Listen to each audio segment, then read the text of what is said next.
Hello everyone, कैसे हैं आप लोग। आई होप आप सब लोग बहुत अच्छे होंगे और अपना पूरा ख्याल भी रखते होंगे। जैसा कि हम सब लोग पैसिव सीख रहे हैं, जिनमें हमने present indefinite, present continuous, present perfect को भी बहुत अच्छे से देखा। आज हम सब लोग प्रेजेंट परफेक्ट कंटिन्यूअस टेंस का पैसिव समझेंगे। ऐसा कुछ लोगों से सुनने को आया है कि इस टेंस का पैसिव वाइज ही नहीं बनती है, बट मुझे ऐसा लगता है कि यदि हम सब लोग कोशिश करें तो बना सकते हैं। थोड़ा सा रिसर्च है, छोटा सा अपना अनुभव का। आइए सब लोग देखते हैं ध्यान से। ये भी बहुत ज़्यादा आसान है। मैं पूरी कोशिश करूंगा कि आपको एक बार में समझा दूँ। ध्यान से देखिएगा, एक एक रूल, एक पैटर्न। यदि आप लिखना चाहो तो मैं बोल देता हूँ, 1 मिनट लगेगा, आराम से लिख सकते हो। नहीं तो मैं पैटर्न लिखूंगा, एग्जाम्पल लिखूंगा, आपको समझ में आ जाएगा। फिर अगर आप लिख ही लो, मैं चाहूँगा इस टेंस का पैसिव वॉइस बनाते समय सर्वप्रथम ऑब्जेक्ट को सब्जेक्ट के स्थान पर लिखते हैं। सेम रूल जैसा कि हमेशा होता है, ऑब्जेक्ट को सब्जेक्ट के स्थान पर लिखते हैं। फिर कर्ता के अनुसार सहायक क्रिया has been, have been plus B E I N G लगाकर, हैज बीन प्लस बीइंग लगाकर, मतलब हैज बीन बीइंग और हैव बीन बीइंग हो जाएगा। ओके। फिर वर्ब की थर्ड फॉर्म का प्रयोग करते हैं। उसके बाद सब्जेक्ट को ऑब्जेक्ट के स्थान पर लिखकर उसके पहले बाई लगा देते हैं। ये तो है सेम रूल, चूंकि जैसा कि पहले भी आप जानते थे। हेल्पिंग वर्ब जो आपको समझना है वो has been, have been plus B E I N G, being लगाना होगा बस, और कुछ नहीं इसमें। आइए देखते हैं, बहुत ज़्यादा आसान है। यदि हम रूल एग्जाम्पल के माध्यम से देखना चाहें तो सबसे पहले रूल देख लेते हैं पैटर्न के माध्यम से। सबसे पहले हम लिखेंगे सब्जेक्ट, सब्जेक्ट के बाद क्या होगा, हैज बीन या, ओके ना, या हैव बीन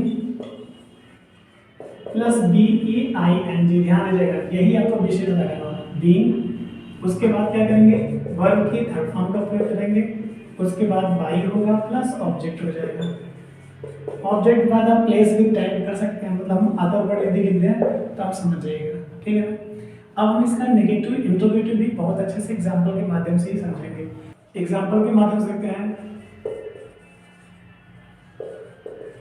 देखिए ध्यान से। जैसे यदि हम एग्जांपल लिखे, ही हैज बीन लर्निंग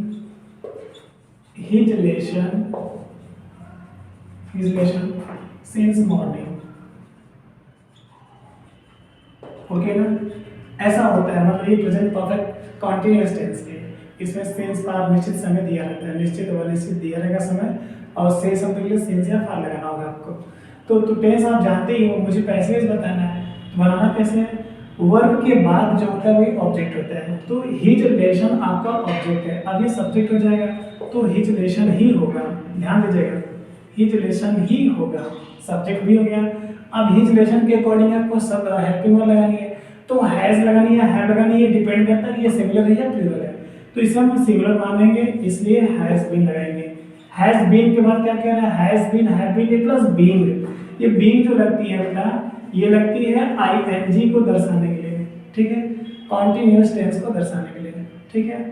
अब his lesson has been being, अब वर्ब की थर्ड फॉर्म, अब चूंकि आईएनजी वाला ये आ ही चुका है, अब लर्न बचा तो लर्न का थर्ड फॉर्म हो जाएगा LEARNT, ओके ना। So learn, his lesson has been being learned. अब क्या बचा, सेज मॉर्निंग, तो टाइम है वो हमेशा लास्ट में आ जाता है।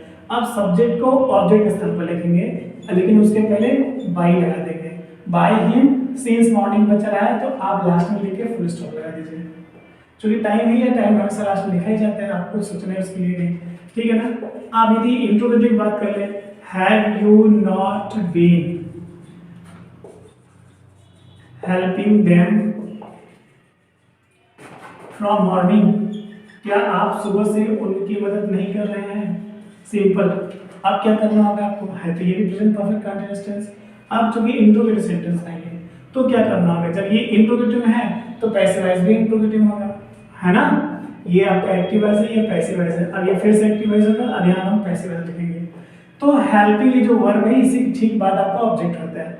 तो देम शब्द आपका ऑब्जेक्ट है, फ्रॉम मॉर्निंग तो टाइम है वो लास्ट में लिखा जाएगा। तो देम जो ऑब्जेक्ट है इसे सब्जेक्ट बनाएंगे, सब्जेक्ट बनाएंगे तो क्या हो जाएगा, दे हो जाएगा। क्या होगा, यहाँ पर दे हम कर देंगे। ध्यान दीजिएगा, दे के साथ क्या लगती है, हैज बीन या हैव बीन, क्योंकि दे प्लूरल इसलिए हैव भी लगाना है। क्या शब्द पहले है, इसलिए हैव पहले हो जाएगा।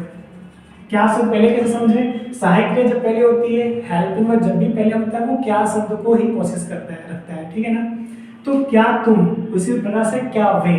अब यहाँ पर नॉट था, यहाँ पर भी आप नॉट लगा देंगे, यहाँ पर बीन है तो यहाँ पर भी आप बीन लगा के बस अलग क्या करना है, बीन जोड़ देना है अलग से, ठीक है ना। So have they not been being, अब हैव का थर्ड फॉर्म हैव हो जाएगा।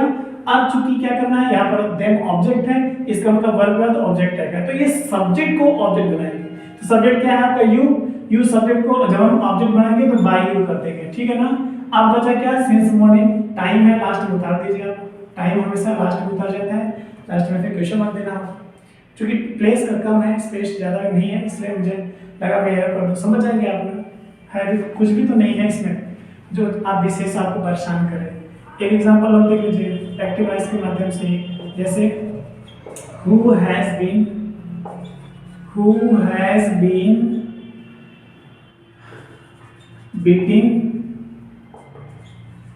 That child, who has been beating that child अब सिंस TW2 o'clock। अब क्या करना होगा, ध्यान से देखिएगा, Who has been beating that child since 2 o'clock, मतलब 2 बजे से उस बच्चे को कौन पीट रहा है। अब क्या करना होगा, आप अच्छी तरीके से जानते हैं कि ऐसे सेंटेंस को हम 2 प्रकार से बना सकते हैं, हमने पहले भी आपको बताया था। कैसे होगा आप बता सकते हो।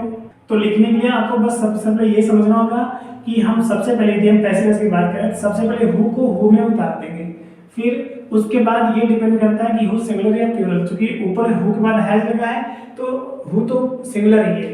अब हमें पैसिव बनाना है तो हु सब्जेक्ट है, तब इसे ऑब्जेक्ट बनाना होगा। तो क्या करेंगे, ऑब्जेक्ट बनाने के लिए हमें बाय हु पहले करना होता है, ओके ना, बाय हु। अब सहायक क्रिया आएगी तो डिपेंड करता है कौन सा ऑब्जेक्ट है जिसे आप सब्जेक्ट बना रहे हैं। तो दैट चाइल्ड ऑब्जेक्ट है, अब ये सिंगुलर सब्जेक्ट है इसलिए हैज लगाना आपको, ओके ना, हैज दैट चाइल्ड, ठीक ना, हैज दैट चाइल्ड। अब कर्ता के बाद बीन, उसके बाद BEING बीन लगाना ही है आपको, ठीक ना। So by whom has that child been. अब वर्ब की थर्ड फॉर्म, तो बीट का थर्ड फॉर्म बीटेन होता है, BEATEN। अब क्या करना, हु को ऑब्जेक्ट बनाते, बाय हु करते वो जो पहले ही आ चुका है, अब उधर लिखना नहीं है आपको। अब टाइम लिख दीजिए, ये जो सिंस 2 o'clock है ये बस लास्ट में टाइम लिख करके आपको क्वेश्चन मार्क लगा देना है, बाकी इसमें कुछ नहीं। जो दूसरा रूल है वो ये है कि आप हु को दूसरा पैसिव है, इसी का नियम है, हु को सिर्फ हु में ही उतार दीजिए, उसके बाद आप फिर वही सहायक में लिख दीजिए। कौन सी सहायक है, जो सब्जेक्ट बना रहा है, तो दैट चाइल्ड आप सब्जेक्ट बना रहे हैं इसलिए क्या लगाना आपको, हैज ही लगाना है। तो who has that child been beaten, last में सिर्फ बाय लिख देना है, उसके बाद फिर टाइम आ जाएगा क्वेश्चन मार्क। देखिए कितना ज़्यादा आसान है, इसमें कुछ भी खास नहीं जो आपको परेशान करे, मुझे ऐसा लगता है। फिर भी आपको लगता है कि कुछ और एग्जाम्पल देने चाहिए, मैं दे देता हूँ। देखिए ऊपर का 2 मैं स्पेस बना रहा हूँ, ध्यान दीजिएगा, इरेज करता हूँ, आप जल्दी से नोट किए होंगे तो अच्छी बात है, वरना बैक जा करके प्लीज कर लीजिएगा। 1-2 एग्जाम्पल मैं और देने की कोशिश कर रहा हूँ, जैसे हाउ मेनी या हाउ मच, हुज विच, कुछ भी हो सकता है। हाउ मेनी चाइल्ड बॉयज करते हैं यहाँ पर, boys have been wasting their time, उसके बाद सिंस मॉर्निंग। चूंकि एक टाइम आपको लिखना है तो सिंपल मैंने लिख दिया, क्योंकि मुझे सिंपल एग्जांपल देनी है आपको। तो अब करना क्या होगा आपको, हाउ मेनी बॉयज, कितने लड़के हैव बीन वेस्टिंग, बर्बाद कर रहे हैं, दियर टाइम, अपना समय, सिंस मॉर्निंग, सुबह से। आपको ये देखना है कि सुबह से कितने बच्चे अपना समय बर्बाद कर रहे हैं। तो कितना ज़्यादा आसान है। अब बनाना क्या, आपको सब्जेक्ट निकालिए, कौन बर्बाद कर रहा है, कितने बच्चे, यही आपका सब्जेक्ट है। तो जब प्रश्नवाचक शब्द ही सब्जेक्ट बन जाए तो करते क्या है, उसे ऑब्जेक्ट बनाएंगे। तो हाउ मेनी बॉयज, तो बाय हाउ मेनी बॉयज हो जाएगा। यदि लास्ट में कहेंगे तो अफर्मेटिव हो जाएगा, है ये इंट्रोगेटिव, इसलिए हमको बाय हाउ मेनी बॉयज पहले ही करना होगा। तो बनाते हैं यहाँ पर बाय हाउ मेनी बॉयज। अब हमें लिखना है हेल्पिंग, और डिपेंड करता है कौन सा ऑब्जेक्ट है जिसे आप सब्जेक्ट बनाने वाले हैं। तो ऑब्जेक्ट है आपका दियर टाइम, इसे आप सब्जेक्ट बनाएंगे, तो दियर टाइम आपका प्लूरल ही मान लेते हैं, क्योंकि ढेर सारे बच्चे हैं, सबका अपना टाइम है और सब लोग वेस्ट कर रहे हैं। तो bye how many boys have the time, वैसे टाइम तो हमेशा सिंगुलर होता है, क्योंकि टाइम चाहे 1 लोग का चाहे 10 लोग का, टाइम आपका सब्जेक्ट है, दियर से नहीं मतलब। तो यहाँ पर हैज लगाइए आप प्लीज। तो हैज उसके बाद दियर टाइम कर दीजिए आप, has there time been, been के बाद BEING बीन कर दीजिए। अब क्या होगा, by how many boys has there time been being a work की थर्ड फॉर्म, तो वेस्ट का थर्ड फॉर्म यहाँ पे स्पेशल मैं कर दे रहा हूँ, वेस्टेड हो जाएगा, ठीक है। By how many boys has there time been being wasted, अब बचा है क्या, सिंस मॉर्निंग बच रहा है, बाकी सब हो गया, तो आप लिख दीजिए यहाँ पर सिंस मॉर्निंग, ओके ना। लास्ट में क्वेश्चन मार्क दे देना है आपको, ये मुझे बताना है कि इसके पहले वाले टेंस में आपने हैज बीन और हैव बीन लगाया, अब हैज बीन के बाद BEING यही नया जोड़ रहा है, इसी को ध्यान देना है। ये इसलिए बीन लगाते हैं, कंटीन्यूअस का टेंस जब भी आप पैसिव बनाएंगे हमेशा BEING आपको लगाना पड़ेगा, ये रूल है, ठीक है ना। अब चूंकि परफेक्ट कंटीन्यूअस टेंस है, परफेक्ट भी है और कंटीन्यूअस भी है, परफेक्ट मतलब पूर्ण मतलब हैज बीन हैव बीन को दर्शा रहा है, उसके बाद कंटीन्यूअस भी है तो आप BEING लगा देंगे, ठीक है ना। अब पैसिव बनाने के लिए वर्ब की थर्ड फॉर्म लगाते ही, चाहे वो कोई भी टेंस हो, तो ये आपका थर्ड फॉर्म हो गया, प्लस वर्ब के बाद ऑब्जेक्ट का प्रयोग होता है, इससे पहले बाई लगाना होगा, बाकी इसमें कुछ नहीं, वो सारी चीजें पुराना जो आप पहले से जानते हैं। तो उम्मीद है कि ये सारी चीजें आपको कुछ हेल्प करेंगी। ज़्यादा से ज़्यादा आप टाइम देकर के रिविजन कीजिए, खूब समय देकर के प्रैक्टिस कीजिए, और हाँ प्रैक्टिस सेट के लिए कोई बुक ले लीजिए आप, क्योंकि बहुत से आपके जो है बुक आते हैं मार्केट में जिससे आप एक्सरसाइज कर सकते हैं, प्रैक्टिस कर सकते हैं, ज़्यादा से ज़्यादा सेंटेंस बनाइए, इसको बोलने की कोशिश कीजिए, आप इसको नोट कीजिए अच्छे से। यदि कोई नहीं समझ में आती, कोई लग रहा है कि थोड़ा सा कोई डाउट है या कोई क्वेश्चन आप करना चाहते हैं, तो please leave a comment, I am there to help you by every way. मैं आपकी कमेंट का इंतजार करता हूँ, सच बता रहा हूँ, और मैं हर तरह से आपकी हेल्प करूँगा।